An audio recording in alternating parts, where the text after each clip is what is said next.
रामायण आणि महाभारतातले असे प्रसंग जे आज चुकीचे सांगितले जातात किंवा सिरियल मध्ये दाखवले जातात. अहल्याचं आपण घेऊया. आपल्याला सामान्यपणे ऐकलेली कथा अशी, गौतम ऋषीच्या आश्रमामध्ये इंद्र गौतम ऋषीचा वेश करून आला.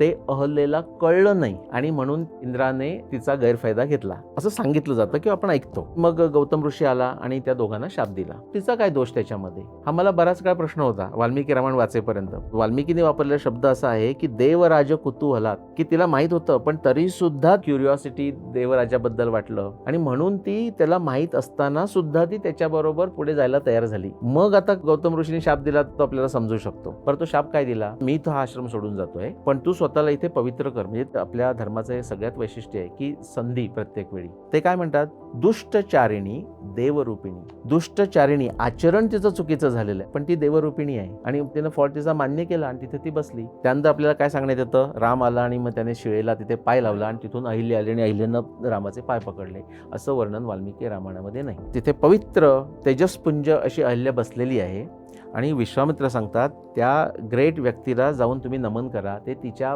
पायावर डोकं ठेवून नमस्कार करतात आणि मग ती त्यांचं स्वागत करते आणि वगैरे सगळं पुढचं वर्णन आहे त्याच्यामध्ये.